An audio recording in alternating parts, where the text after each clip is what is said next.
comienza Calentando la Palabra en la UPN. El debate y la opinión sobre temas de coyuntura desde los micrófonos de la Pedagógica Radio. Bienvenidos.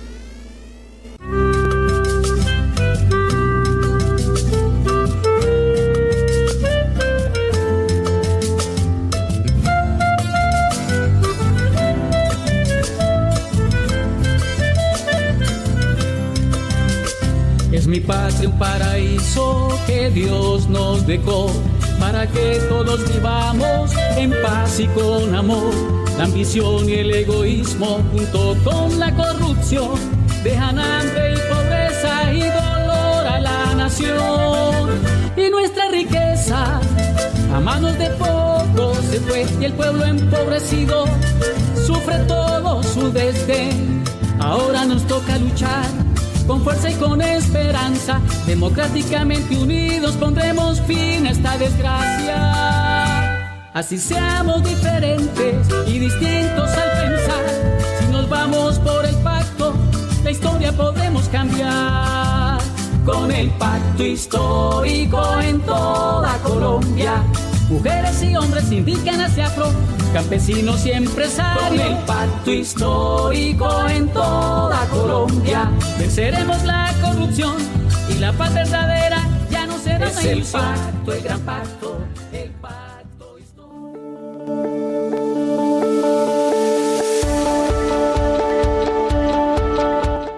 Hola, hola, muy buenos días, cordial saludo, bienvenidas y bienvenidos a este espacio Calentando la Palabra, un espacio de nuestra emisora universitaria. Hoy con invitados especiales, iniciamos un poquitico tarde nuestra emisión del día de hoy por una situación de bloqueos que paralizan Transmilenio y que complican la movilidad en 5 puntos clave de la capital del país. O sea que hoy enfrentamos una compleja jornada de movilidad debido a manifestaciones convocadas por motociclistas en rechazo al decreto que restringe su circulación durante el fin de semana. Y desde primeras horas del día pues se han reportado bloqueos, cierres en varios puntos críticos de la ciudad, especialmente en el occidente y sur de la capital del país. Esto desde luego ha generado un impacto directo en el sistema Transmilenio y pues que ha impedido que muchos de los usuarios pues no logren llegar a sus sitios de trabajo, a sitios de citas médicas, etcétera, etcétera. Bueno, hoy tenemos un programa muy especial. Ahí escuchaban ustedes de fondo una canción insigne, una canción emblemática del Pacto Histórico. La canción del Pacto Histórico, una canción de 2022 de la agrupación Campo Alegre, escrita por Farid Caviedes. Y bueno, con este preámbulo, entonces quiero invitarlos a que se pongan en contacto, estén atentos, porque hoy nuestro tema del día es bien interesante. Hoy esta emisión se titula Pacto Histórico, Triunfo Popular, la consulta del progresismo.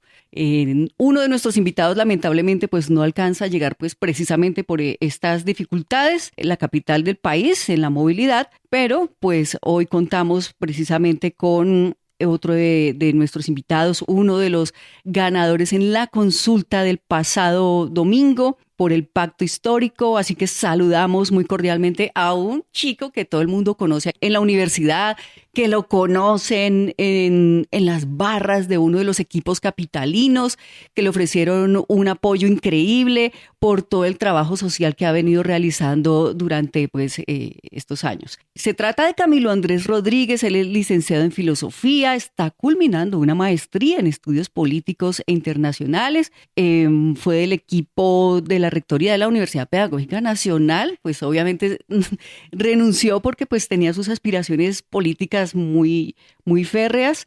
Tiene una experiencia de 10 años en el sector público y privado en entidades relacionadas con los temas de la paz, de la participación, de derechos humanos, del diálogo social.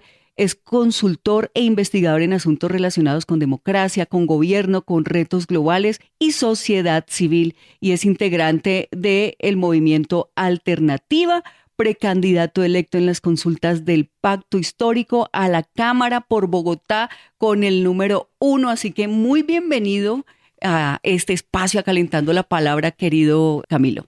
Bueno, muy buenos días a todos y todas, a la Pedagógica Radio, a la Universidad Pedagógica. Muchísimas gracias por la invitación, por la presentación, por supuesto, y gracias, y espero que podamos compartir algunas ideas de lo que fue este triunfo para el Pacto Histórico el día domingo. Desde luego que sí. También tenemos las intervenciones de la profesora Carolina Bautista, licenciada en Ciencias Sociales y maestra de nuestra Universidad Pedagógica Nacional, quien pues tampoco puede asistir por compromisos académicos, pero pues aquí vamos a estar conversando con Camilo Andrés Rodríguez y bueno, esperamos también la presencia de Eduard Sarmiento Hidalgo, representante a la Cámara y candidato a senador, pues que también tuvo una participación importante en estas pasadas contiendas. Bueno, con nuestros invitados vamos a dar inicio entonces a Calentando la Palabra. Por lo pronto vamos con nuestra pieza de inicio de este espacio.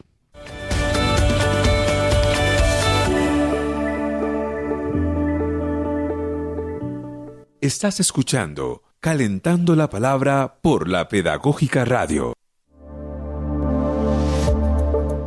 Estos son algunos datos clave de la jornada del pasado domingo 26 de octubre de 2025, en donde por elección popular, el Pacto Histórico tiene definidos los candidatos que irán a las urnas en las próximas elecciones. Hoy es noticia en el mundo que Iván Cepeda ha sido el ganador de la consulta del Pacto Histórico. Los conteos publicados por la prensa y los informes del preconteo le atribuyen aproximadamente el 65,1% de los votos válidos en la consulta del Pacto Histórico. Las cifras de reportes periódicos y el preconteo de la registraduría pusieron la votación del Pacto Histórico en 2,8 millones de votos en total, donde Iván Cepeda reporta alrededor de 1,5 millones de votos. El análisis de votación se calculó alrededor del 6,8% para la consulta específica. Esta participación relativa es políticamente relevante para evaluar representatividad. Se reportaron problemas logísticos, algunos traslados de mesas en zonas rurales, congestión en puestos, algunas quejas por tarjetones y fallos puntuales, aunque la registraduría informó que la jornada se desarrolló con normalidad general. Las denuncias fueron recogidas por agencias y medios. En el último avance que aparece en la página de la Registraduría Nacional del Estado Civil, es decir, el avance número 69, reporta las siguientes estadísticas con relación al único candidato a la presidencia por el Pacto Histórico. Mesas procesadas 19.833 mesas, votantes 2.753.738, votos no marcados 249.415. Votos nulos, 139.412. La muestra arroja el siguiente resultado. Votos por el candidato Iván Cepeda Castro, 1.540.391 votos, equivalentes al 65,13%. Votos por Diana Carolina Corcho Mejía, 678.962 votos, lo que equivale al 28,70%. Y por Daniel Quintero Calle, 145.558 votos, equivalentes al 6,15%. Su nombre apareció en el tarjetón pese a su renuncia, salida política que por supuesto generó discusión jurídica y desde luego política. Según análisis de algunos expertos, ganar con 65% en una consulta interna muestra una legitimidad intrapartidaria fuerte para Iván Cepeda frente a los demás candidatos, pero la baja participación limita la lectura de poder electoral agregado. Los reportes también destacan que la votación del Pacto Histórico cambió de algún sentido militancia tradicional, lo que explica cifras altas en algunas regiones y listas al Congreso con figuras locales. Esto favorece desde luego la conformación de listas legislativas, pero no sustituye la necesidad de una estrategia nacional para ampliar el caudal electoral. Como antecedente en Colombia podemos mencionar consultas internas y consultas de partidos en nuestro país. La historia reciente demuestra la Ley 1475 de 2011 que regula partidos y consultas internas. La registraduría organiza consultas de partidos atípicas y publica calendarios y resultados. de manera que la figura no es nueva. Informes de la MOE y la Registraduría analizan experiencias previas y muestran que existieron consultas internas importantes, por ejemplo, consultas de los verdes, liberales, etc., y que ganar una consulta no garantiza ganar la elección nacional. La MOE, Misión de Observación Electoral, documenta estas tendencias históricas. Según la MOE, sobre consultas internas, muestra que en varias ocasiones el partido obtuvo más votos en la consulta que el candidato ganador. Luego, en la elección general, sobre consultas internas, muestra que en varias ocasiones el partido obtuvo más votos en la consulta que el candidato ganador luego en la elección general, y que la relación entre voto de consulta y resultado final es variable. Dice la MOE que la consulta sirve como termómetro, pero no es un determinante automático. En conclusión, la jornada del pasado domingo 26 de octubre mostró vigor organizativo y una victoria clara para el candidato para Iván Cepeda dentro del pacto histórico, pero la participación obliga a ver el resultado como un punto de partida más que como una prueba de fuerza nacional definitiva. Acelerar la movilización territorial, publicitar un plan de gobierno claro y subsanar cualquier inquietud sobre la logística del proceso se convierte en un factor importante para convertir esa legitimidad interna en voto nacional. Aquí es importante generar estrategias para determinar cómo podrían transformarse esos casi 2,8 millones de votantes en estructura electoral para los próximos comicios.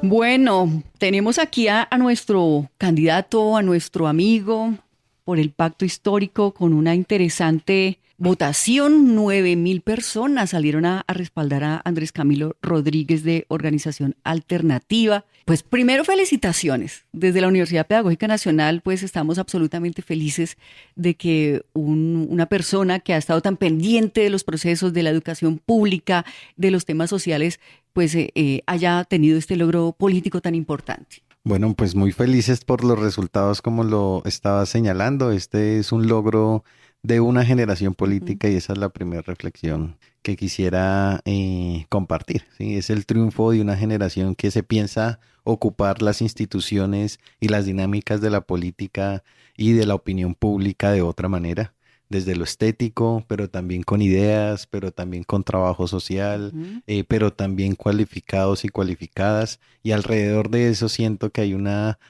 apertura y una transición de esa generación emergente que viene de los acuerdos de paz, del estallido social, de la propia pandemia y de lo que ha sido, por supuesto, el tránsito o el paso a un primer gobierno progresista en Colombia, ¿sí? Somos esa generación emergente y por eso también estamos muy felices de esos resultados, porque representamos esos momentos históricos muy importantes para Colombia en las últimas 2 décadas. Claro, pues 10 años vienes trabajando decididamente en organizaciones, respaldando muchos movimientos sociales, muchos movimientos políticos, pero hubo uno que me llamó muchísimo la atención, que tú vienes trabajando también desde una pasión muy tuya que es el fútbol, ¿no? Desde el deporte, desde las gradas del Estadio El Campín, has logrado también empezar a construir un caudal electoral importante. Sí, eso es muy importante contarlo. Primero porque se combina, como lo señalas, la pasión. ¿Sí? Me fascina el fútbol, juego fútbol. Tengo mis amigos FIFAs con los cuales jugamos continuamente de forma semanal. Pero también hemos venido generando con varios amigos y amigas una reflexión política alrededor de el fútbol como un espacio público también de reivindicación. Lo que se presenta en los estadios, su entorno, su infraestructura, quién habita el estadio, etcétera, etcétera, etcétera. Y a partir de ahí creamos un proceso hace unos 3 años, que se llama Conciencia Azul. Yo soy hincha de Millonarios y nosotros somos abonados del estadio, o sea, vamos sagrado cada 8 días o entre semana, así se va a ver a perder. O sea, devoción. Pero vamos siempre y a partir de ese espacio hemos logrado articular con otras experiencias reflexiones alrededor del fútbol, superación de violencias basadas en género, el antirracismo, y adicionalmente la reflexión crítica de que significa el fútbol en medio de una ciudad como Bogotá, porque pasa por la infraestructura, porque pasa por las escuelas populares de deporte de fútbol, porque pasa por las lógicas económicas que rodean el fútbol, porque pasa por la actividad cultural de ciudadanos y ciudadanas de diferentes procedencias sociales. Y ahí, digamos, hay unas reflexiones importantes, ¿sí? Inclusive discusiones patrimoniales, ¿sí? Particularmente la discusión sobre la modificación del estadio El Campín y su reforma a la infraestructura pasa porque quieren quitar el famoso Palacio del Colesterol. No. Pero alrededor de eso hay prácticas, hay símbolos, hay cultura, hay una apropiación, hay una dinámica cotidiana. Una iconografía inclusive. Por supuesto, sí. Luego. Y entonces en esa perspectiva hemos logrado canalizar toda esa experiencia entre pasión, pero también entre una lectura crítica de cómo habitar y reivindicar el fútbol en la ciudad.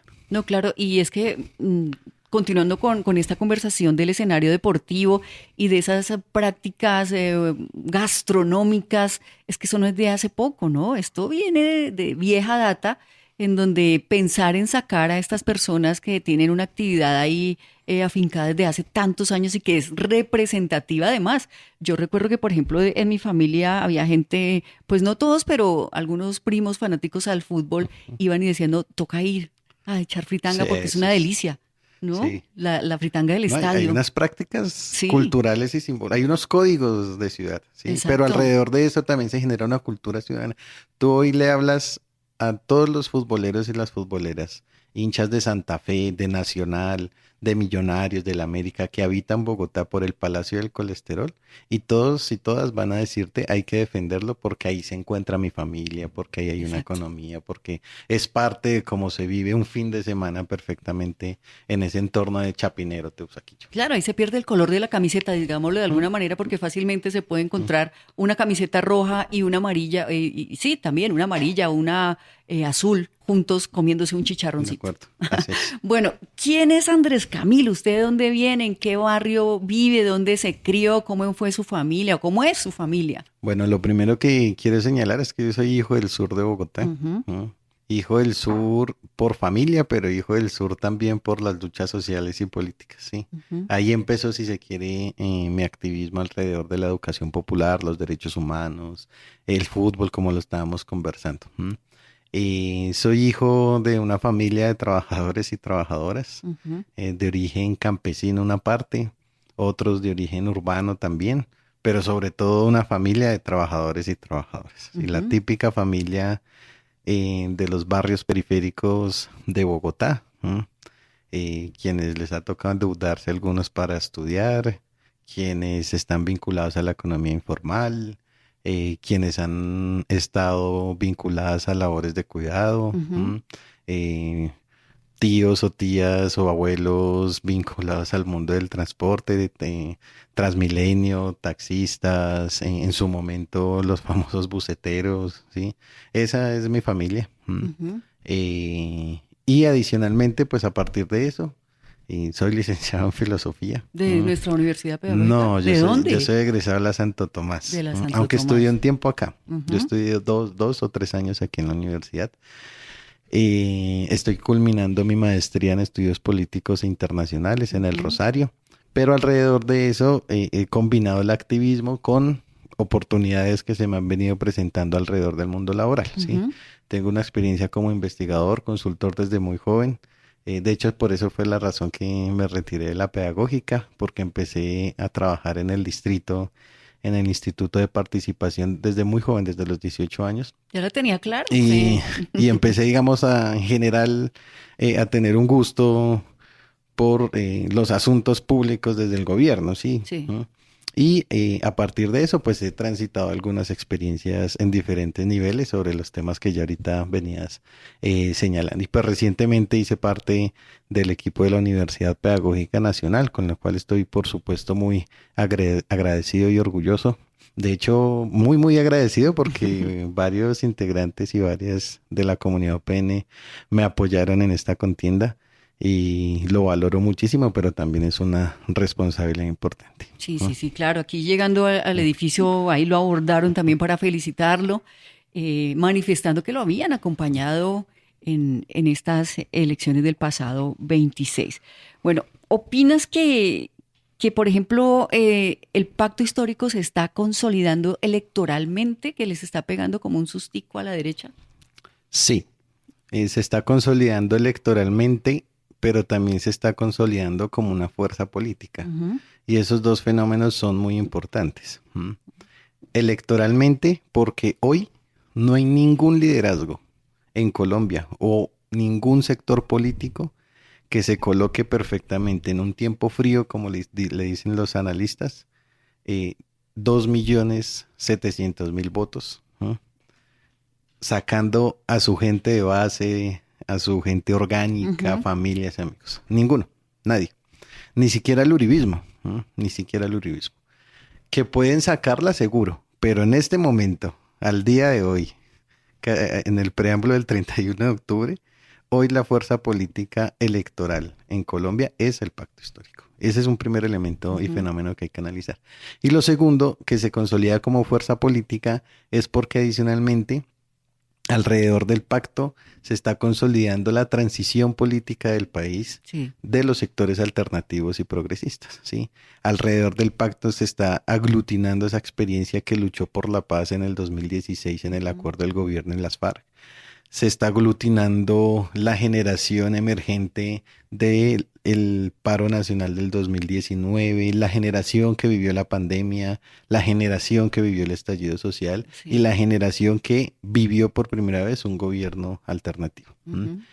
Y eso es el pacto hoy, un cúmulo de experiencias que se está consolidando, ¿sí? Que con sus desafíos, por supuesto, con sus retos, con sus propios bemoles, pero que ahí va avanzando. En perspectiva de algo fundamental, y es que pueda continuar la experiencia de cambio en un segundo ciclo político que es del 2026 al 2030. Esa es la apuesta fundamental en este momento. Sí, la nota del inicio decía que muchos expertos decían que les parecía que había sido bajo el nivel electoral, pero pues al contrario, pues muchas estadísticas también muestran absolutamente valga la redundancia, lo contrario en lo sucedido en el 26. Pues vamos a escuchar a la profesora Carolina Bautista en un primer audio en donde ella toca temas como que estas pueden ser unas elecciones abiertas, de justamente el resultado que arroja la consulta del pacto histórico, lo que veníamos mencionando, la consolidación del electorado de izquierda, de la importante votación que tuvo y otros aspectos importantes desde la lectura de la profesora Carolina como docente de nuestra universidad pedagógica, como ciudadana y bueno, también con sus propias opiniones al respecto, pues porque definitivamente el pacto histórico ha hecho una transformación política y social y viene trabajando fuertemente en también transformar estos pensamientos de estas juventudes nuevas que quieren tomarse en serio la política de nuestro país.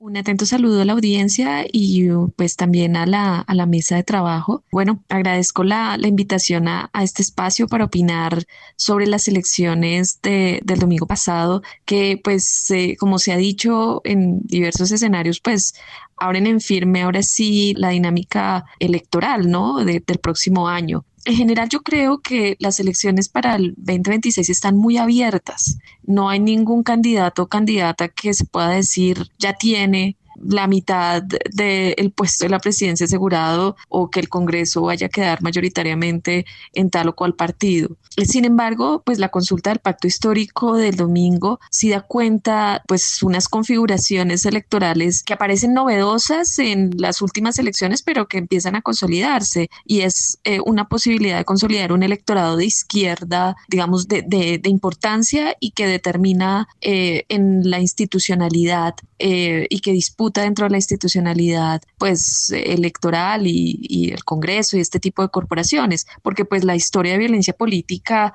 tradicionalmente, de manera reiterada, pues ha impedido que la izquierda pueda participar de estos escenarios. Pues ahí está el caso de genocidio político de la Unión Patriótica. Entonces, esa consolidación me parece importante, ¿cierto? Y además, pues un poco creo que es fundamental reiterar que pues es una votación histórica, en el sentido de no ha habido una consulta interna de una colectividad política que tenga una votación tan alta. Es la misma votación casi igual a la votación que obtuvo el Pacto Histórico en su lista al Senado en las últimas elecciones y que le dejó 20 senadores y senadoras para esta legislatura. La última experiencia había sido la del Partido Liberal con unos 700.000 votos. Es erróneo compararlo con las presidenciales, la consulta presidencial en la que quedó elegido Gustavo Petro y que se disputó con Francia Márquez y el exgobernador de Nariño, porque no son las mismas condiciones, ¿no? Como se ha dicho en diferentes escenarios, esta era una elección fría, o sea, no había gran movimiento, solamente era para el pacto histórico, entonces pues resulta muy muy importante en términos de la consolidación de un caudal electoral de izquierda tal cual como quedó demostrado el domingo pasado. Estás en modo calentando la palabra.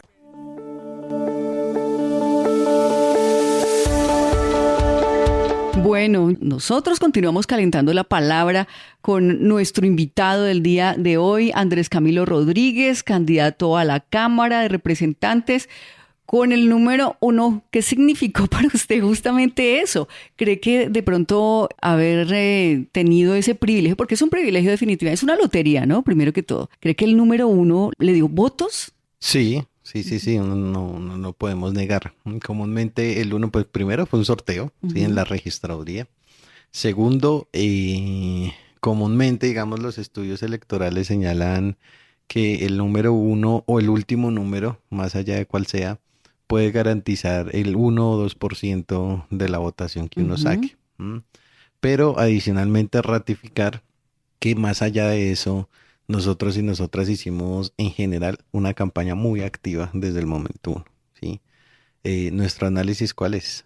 Así como el 1 puso quizás el 1%, ¿sí? de la votación, el resto de votación se la atribuimos fundamentalmente a ese voto orgánico, organizaciones, familias, amigos, vecinos que nos conocen, apoyo de sindicatos, de feministas, etcétera, etcétera. Y un voto que es algo de lo que conversábamos antes de iniciar, que se lo atribuimos al voto de opinión. Poder romper estética y comunicativamente desde una perspectiva generacional en una campaña en donde la gente ya no cree en partidos, en donde la gente ya no cree inclusive en la democracia misma, sentimos que generó un foco de atracción. Y creemos también que por supuesto hay una votación importante. De hecho, en Instagram particularmente, que fue la red social donde más nos concentramos, entre el domingo en la noche, en medio de las felicitaciones y hoy, me ha escrito mucha gente que no la conozco. Imagínate. Y que me manifestó, voté por usted y lo apoyo y me pareció chévere y ahí estamos en contacto. No, maravilloso. Entonces también el voto de opinión fue importante también. ¿Cuánto tiempo hiciste campaña? Un mes, exacto. Un mes. No, ni siquiera el mes, 26 días fue la campaña que se realizó entre el momento del sorteo, los anuncios oficiales y el 26 de octubre. 26 días de campaña. Eso fue express, fue una maratón para todos y para todas. Fue muy agotadorcísimo y adicionalmente muy intenso, ¿sí? Las campañas por lo general las dividen mucho en 3 fases. Las campañas electorales, la fase que le llaman de calentamiento, donde tú planeas, donde cuadras tu línea gráfica, etcétera, etcétera, con quién te vas a reunir, aliados. La fase de calle, por decirlo así, y la fase, digamos, de amarre, en donde tú concretas el voto. En esta nos tocó combinar todo en un mes. Entonces fue muy agotador, fue muy retador, pero afortunadamente tuvimos 2 resultados que se presentaron. Bueno, hubo fenómenos también, ¿no? De movimientos, digamos, entre comillas, nuevos movimientos como los chicos que hacen redes sociales, los youtubers, quienes también ganaron una participación importante, ¿no? ¿Qué opinas de estos fenómenos que vienen acrecentándose políticamente también y ganando un lugar importante? Sobre eso particularmente tengo dos reflexiones. La primera es que la opinión pública cada vez más en medio de un mundo globalizado está en disputa, ¿sí? Ujú. Ya no son los medios tradicionales, el radio, la televisión, el periódico, no, ¿sí? Hoy hay un mundo globalizado y por ende hay unos repertorios, muchísimos, en donde contribuyen a disputarse la opinión pública. Ujú. Y la opinión pública genera sentido común, por ende tiene que ver con la forma o la disputa también cultural que existe. Sobre esas dos premisas, ¿sí? El fenómeno de las redes sociales hoy está en el campo de la disputa institucional y política. Ujú. Y yo creo que hay que valorarlo. Hay una tensión, hay que decirlo, de los sectores de izquierda, en donde no, que es que ganaron proyectos individuales y no colectivos, ¿sí? Y yo creo que esa es una discusión válida, más no quiere decir que se traduzca a que sea una discusión que hay que totalizar, porque de una u otra manera quienes llegaron alrededor del activismo digital hoy a ocupar espacios de la política, que no solamente es ahorita, sino viene sucediendo en los últimos 10 años perfectamente en Colombia, en medio de todo es legítimo sobre la base de estas dos reflexiones iniciales, ¿sí? Ujú. Porque tú puedes subir un video, por menos seguidores que tengas, hoy perfectamente tienes 50, 100 reproducciones. Tú le estás hablando a 100 personas en 30 segundos, 30 en segundos. un minuto. Ujú. Y alrededor de eso se tejen códigos, se tejen símbolos, se teje una cultura de la opinión pública. Y es un campo en disputa. Y es una batalla cultural. Y en esa, como todo, la política no solamente es de ideas, sino también es de fuerza. En esa batalla debemos sumergirnos todos y todas. Por lo demás, ¿sí? Lo que sucedió en esta elección, particularmente con el fenómeno del Alice, De Wally. de Wally, hay otro chico, el de Antioquia, Cofradía, es una cosa brutal. O sea, es una cosa en serio aplastadora electoralmente. ¿Y tú Sí. crees perdón que interrumpa, que estos fenómenos digitales, por decirlo de alguna forma, están preparados para afrontar un campo político, para contribuir también con diálogos y bueno, con muchas cosas que se entretejen en la política? ¿Están preparados para asumir una responsabilidad tan grande como la que seguramente se les va a venir encima? Ese creo que es un reto que, Sí, claro. que hay, especialmente para las personas que estamos estando cerca al Congreso en este momento, ¿sí? Ujú. Porque seguramente estarán los comentarios de la falta de experiencia, Exacto. de la falta de ideas, de Preparación. preparación, etcétera, etcétera. Pero siento que eso es una disputa con otra disputa. Todo esto es una disputa, ¿sí? Y es la generacional, ¿sí? El fenómeno de las redes sociales coincide con el fenómeno de la renovación política que está sucediendo no solamente en la derecha, sino también en la izquierda. Sí, o sea, esto le está sucediendo a todos los sectores. Un relevo Sí, generacional. es el famoso relevo generacional, Ujú. ¿sí?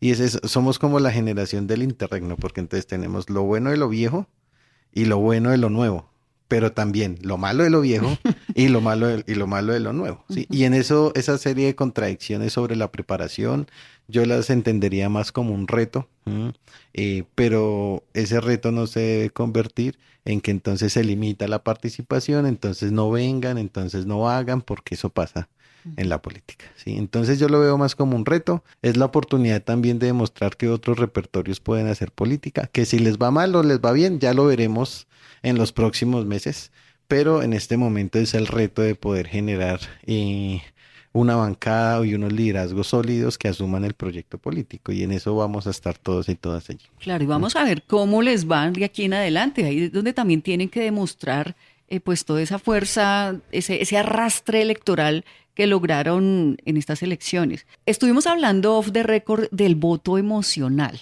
Contémosle a los oyentes qué significa para usted, para Andrés Camilo Rodríguez, ese aspecto, y si eso fue relevante también el pasado domingo. Sí, los últimos estudios en el mundo sobre las elecciones dicen que hoy las personas votan más por emociones que por ideas. Es decir, en la medida en que tú tengas un liderazgo que te genere identidad, esa persona representa ciertos valores, heroísmo, transparencia, ética, fuerza, un universo de valores. Exacto. En la medida en que yo me identifique con esos valores, yo voy a respaldar a esa persona. Eso no quiere decir que las ideas o lo programático pase a un segundo plano. Pero hoy la jerarquía es por eso. Y el domingo, por supuesto, que tuvo que ver. Porque como es una votación en tiempo frío, quien te vota a ti es la gente que te conoce. ¿Sí? Yo estoy seguro, como voy a poner de ejemplo aquí la pedagógica, con los compañeros de Sintropene, por ejemplo. Yo vine y ellos me respaldaron y lo que me decían, vea, yo lo voy a apoyar porque lo conocemos. Seguramente si viene otra persona, hay que presentarlo, hay que conocerlo, hay que... Sí, desde cero. Exacto, sí. Entonces, por supuesto, la familia a uno le vota con el corazón. ¿Por qué? Porque es la familia de uno. Mi mamá me votó con el corazón. ¿Por qué? Porque soy su hijo. Entonces, esto creo que es muy importante, pero adicionalmente no hay que verlo solamente o de forma exclusiva sobre la mecánica electoral. Hay que verlo también como una responsabilidad ética y política, ¿sí? Porque el corazón de la gente, ¿sí? Y esa es la reflexión que quiero dejar, el corazón de la gente tiene que ser una responsabilidad ética y política, porque así como te están votando con la emoción, ¿sí? Tú tienes en el mejor sentido el poder del corazón o de la voluntad de la persona, y es algo que no se puede defraudar. Ahora, esto aquí lo estamos diciendo porque obviamente hay un criterio, digamos, político sobre esto, pero podemos ver la otra parte, ¿sí? Totalmente negativa, y es que tú tienes mercenarios electorales en el mundo, sí. Grandes empresas y consultoras que juegan con los datos alrededor de esto de la emoción y hacen todo el campañas tema del oscuras, algoritmo, ¿no? claro, las famosas campañas oscuras, ¿sí? Alrededor de eso, ¿sí? O sea, esto es un doble rasero, que hay que saberlo interpretar, hay que saber interactuar con eso, pero también hay que ser muy críticos en cómo funciona también ya a grandes escalas este tema de las emociones o lo que llaman ahora el neuromarketing. Exacto, ¿sí? y yo creo que también a tu favor, bueno, yo estoy tuteando y huisteando, ¿no? Jugó un papel importante, la imagen, lo digital hoy en día la imagen juega un papel importante. A mí me parece que tienes una imagen de bonachón, una imagen fresca, una imagen creíble, ¿cierto? Porque en tus videos te ves una persona auténtica, no estás siendo postizo de ninguna manera. Entonces yo creo que eso también ayudó a que esos 9,000 voticos se fueran sumando ahí. Eso creo que es muy importante. Sí, ¿sí? total. Nosotros quisimos apostarle en términos de esta estrategia rápida a tener una ruptura estética y comunicativa, pero con identidad política. Muy real. ¿sí? De algo estoy seguro y yo siempre me he visto con camiseta, ¿sí? Y uso muchas camisetas de fútbol. Mucha identidad, sí, ¿no? Jamás salí a hacer un video o jamás fui a una reunión, pues con corbata, con vestido, ¿sí? Porque primero eso no soy yo, me fastidian los vestidos, ¿sí? Y segundo, creo que hoy se valora mucho lo genuino, la identidad. Sí. Y eso quisimos ponerlo en escena, que fue parte de nuestra estrategia, ¿sí? Vamos a cautivar el voto siendo lo que soy yo, punto. Y lo otro que quisimos hacer fue la ruptura estética, que era lo que estábamos hablando, que tiene que ver con esto que estaba señalando. Pero alrededor de lo que hicimos, quisimos jugar mucho con los colores, con el tipo de letra, con el tipo de formato de cómo hacíamos las cosas, mensajes cortos, pero mensajes con contenido. Contundentes también. Mensajes alrededor del público objetivo al que le queríamos hablar, ¿sí? Que insisto, era un público objetivo muy generacional. Nos interesaba llegarle a esa franja de gente entre los 30 años y los 40 años que ha vivido los momentos políticos que ahorita estaba señalando. A ese público tratamos de llegarle. Entonces, lo estético es político, ¿sí? Y sobre eso quisimos generar una ruptura y siento que lo logramos, ¿sí? Ahora, hablo de estrategia no porque se vaya a terminar eso ahorita, sino porque vengo de una organización en donde nos hemos pensado políticamente las rupturas comunicativas y estéticas, digamos, con mayor profundidad. ¿Cuántos votos esperabas obtener, así siendo muy optimistas? Nosotros y nosotras estábamos proyectando 6.000, 7.000 votos, ¿sí? También en esa franja el que te señalaba, lo que jalaba el uno, Sí. el voto de opinión al que le íbamos a apostar y el voto orgánico que nosotros íbamos a trabajar. Y bueno, superamos las expectativas. Total. Sí, total. Sí. Estamos dentro de los 10 primeros puestos, de los más votados hoy en Bogotá, en medio de una disputa de 57 personas. Y estamos muy contentos por esto. No, pues nosotros también. Bueno, ¿qué opinas de las, digamos, aseveraciones de algunos, entre comillas, expertos en donde dicen que hay varias izquierdas, ¿no? Que hay varios candidatos, que hay varios modos, que Iván Cepeda no es tan popular, etcétera, etcétera? Yo creo que es parte de las tensiones y de los relatos que se configuran en cualquier contienda electoral, ¿sí? Pero sobre eso vale la pena insistir a propósito de lo de Iván Cepeda, en que ha logrado imprimirle altura al debate político en medio de la contienda electoral. Él generó un eslogan que se llamaba arte. Era austeridad, respeto, transparencia y ética. Arte. Buenísimo. Sí. Y alrededor de eso comúnmente se tiene el imaginario de que las campañas son una máquina de plata para que sean triunfadoras. Y de mentiras, además. Y de mentiras, sí. Con seguridad, nosotros que estuvimos al lado de Iván Cepeda, ese señor no se gastó más de 50 millones de pesos en la campaña. Al lado de lo que le invirtió Carolina Corcho o otras campañas, o Daniel Quintero, que eran miles y miles de millones. ¿Sí? Y Daniel Quintero, mira lo que pasó con Daniel Quintero. Mira lo que pasó. Entonces, eso también es otro elemento importante. Paréntesis aquí, también nosotros competimos con campañas a la Cámara por Bogotá que le metieron 100, 200 millones de pesos. Competimos con eso. Imagínate. Sí, y sacaron 5.000 votos. Sí, sacaron 3.000 votos. O sea, les competimos a eso. Esa plática se perdió. Literal, esa plática se perdió. Entonces, eso vale la pena, digamos, señalarlo. Pero entonces, volviendo a lo de Iván, hay un nuevo paradigma que posiciona a Iván alrededor de cómo hacer política. Y siento que un liderazgo como el de él no solamente puede lograr canalizar nuevas formas del debate público, sino adicionalmente las reencarna, las recrea en la escena política. Y en perspectiva de eso creo que va a ser muy interesante. Por ejemplo, él dijo un anuncio el domingo en la noche en la rueda de prensa en la que estábamos, tal cual exactamente dijo, yo no voy a ir a un debate político, no porque le huya, ¿sí? Sino porque no voy a permitir ni la grosería, ni que me griten, ni el irrespeto, vamos a hablar sobre ideas. Claro, ya con esa condición, ¿sí? Y si tienes a alguien sereno, porque Iván tiene una personalidad muy serena, bueno, pues entonces, ¿cómo le hacemos? Porque no va a venir, entonces, y si viene va a ser así, y si hay insultos, entonces nos vamos. Y como estamos en la política del show, que el show da likes, el show genera espectadores, pues va a ser muy interesante lo que va a pasar. Entonces esa configuración de relatos en medio de la contienda se van a contraponer, ¿sí?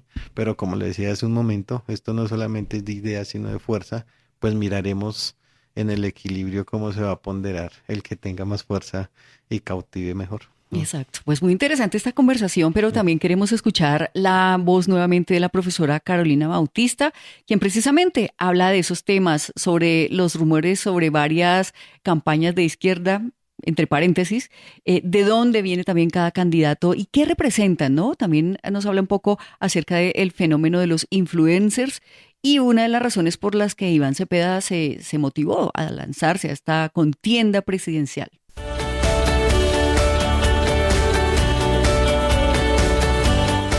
Bueno, también quisiera opinar respecto a algunos análisis que han venido circulando de la existencia de dos izquierdas o tres izquierdas, como una muy tradicional vinculada a Iván Cepeda, el candidato ganador, otra que vincula a Carolina Corcho y los nuevos movimientos sociales o los movimientos sociales, o esta que ha salido como del tema de los influencers. Yo creo que son análisis erróneos porque Iván Cepeda viene de los movimientos sociales. De hecho, habría que recordar que la candidatura se postuló en un evento en la Universidad Pedagógica donde las organizaciones de víctimas hicieron una carta y le solicitaron al senador que se presentara a las elecciones presidenciales. Entonces, él viene de las dinámicas de los movimientos sociales. No es que Carolina Corcho ahora sí represente los movimientos sociales, representa unas dinámicas de movilización, unas lógicas incluso de otro orden gremial, pero esa no sería la separación o la clasificación de dinámicas presentes dentro del electorado y del pacto histórico.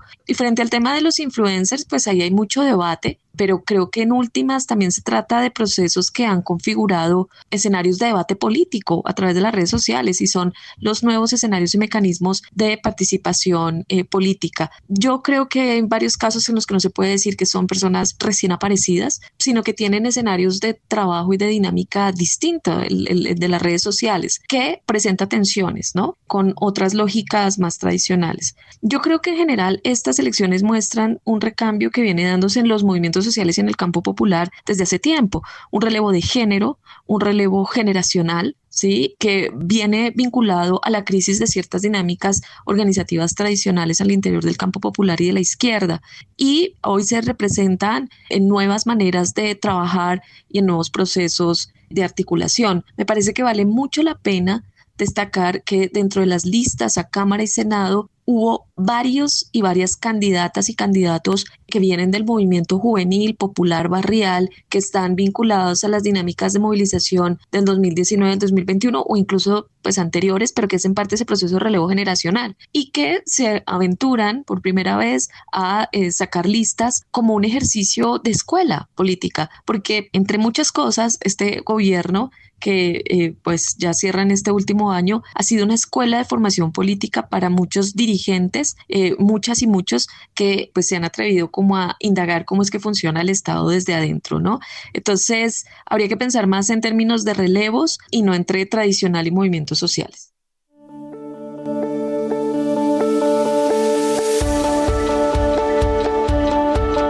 Bueno, querido Andrés Camilo, ya lo veníamos mencionando, ¿no? Esto también es un tema de relevo generacional, pero ella menciona un relevo de géneros, ¿no? También es bien importante. Sí, algo que se presentó el domingo, ejemplo en Bogotá, Antioquia y el Atlántico, y bueno, como 2 regiones más, es que las principales votaciones son de mujeres. Uh-huh. Sí, pero entonces, a propósito de lo que decía Carolina, también son jóvenes. ¿Mm? Exactamente. Sí, entonces es la combinación de ser, como lo plantea ella con esa claridad, relevo género, pero también un relevo generacional. Uh-huh. Y eso, digamos, es un fenómeno muy, muy importante, ¿no? Y que supera la discusión de si las listas son paritarias. Obvio, eso hay que reivindicarlo y eso debe seguir así. Pero es una muestra, ¿no?, del liderazgo que vienen teniendo muchas compañeras en la disputa política de la izquierda. Uh-huh. ¿Sí? Y eso creo que hay que valorarlo y hay que respaldarlo y hay que dignificarlo también. No solamente es de reconocer lo que sucede, sino de distribuir derechos. Y creo que reivindicar el papel que ellas han jugado es muy legítimo, pero adicionalmente responsabilidad también respaldarlo, porque son compañeras que hacen parte de este proyecto político. Desde luego. Y me encanta darme cuenta que hay muchos jóvenes y muchas jóvenes que la tienen clara con este tema de la política y está quedando demostrado. Bueno, ya para cerrar, estimado Andrés Camilo, pues el tiempo se va rapidísimo. Hubiéramos querido continuar conversando un rato más con usted respecto a este tema y pues la felicidad que nos embarga al saber que un gran representante está en estas listas por el pacto histórico y que definitivamente hará un papel muy destacado y muy importante representando a las juventudes y a todos estos movimientos nuevos. ¿Qué esperamos de usted? ¿Qué pueden esperar los jóvenes y las jóvenes de usted? Nosotros hemos venido cualificando desde hace varios años 3 grandes propuestas. La primera, y para nosotros la más importante porque va dirigida en esta perspectiva generacional, y es algo que hemos denominado el derecho a existir. Es el interrogante, es la reivindicación y la reflexión de cómo habitamos el espacio público con plena libertad, con plena garantía, pero también con plena dignidad. Eso pasa por la reflexión de la infraestructura, pero también pasa por la reflexión de lo estético, Exacto. pasa por la reflexión de lo deportivo, pasa por la reflexión de lo cultural. Y esta es una combinación de una perspectiva de derechos, ¿sí? Pero también es la combinación de muchas reflexiones generacionales, por ejemplo, alrededor de las teorías queer, alrededor de las teorías feministas, del espacio público, alrededor, por supuesto, de que un chico no lo persiga la policía porque está fumándose un porro en una esquina, etcétera, etcétera. La segunda gran propuesta tiene que ver con la perspectiva de paz y derechos humanos. Nosotros y nosotras no solamente venimos de esa experiencia, sino que creemos que debe ampliarse a nivel nacional la perspectiva de derechos en un diálogo sur-sur. Es decir, cómo nosotros fortalecemos las alianzas con otros países del sur global en perspectiva de derechos, ¿sí? Y lo tercero es cómo ampliamos la perspectiva de desarrollo de ciudades, ¿sí? Más allá de lo que se conoce como el derecho a la ciudad, y podemos pensarnos estratégicamente las ciudades a partir de los retos globales. ¿Cuáles son los retos globales? La salud pública que nos dejó la pandemia, la crisis climática y ecológica, la gobernanza tecnológica, el crecimiento del autoritarismo y las crisis de democracia, las crisis financieras, entre otros tantos, digamos, que los rodean, pero esos 5 o 6 son hoy los retos por los cuales se rige el mundo. Quédate con las voces y los sonidos que enseñan de la Pedagógica Radio.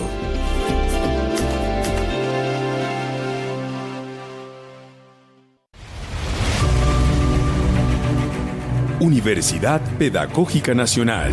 70 años siendo la educadora de educadores.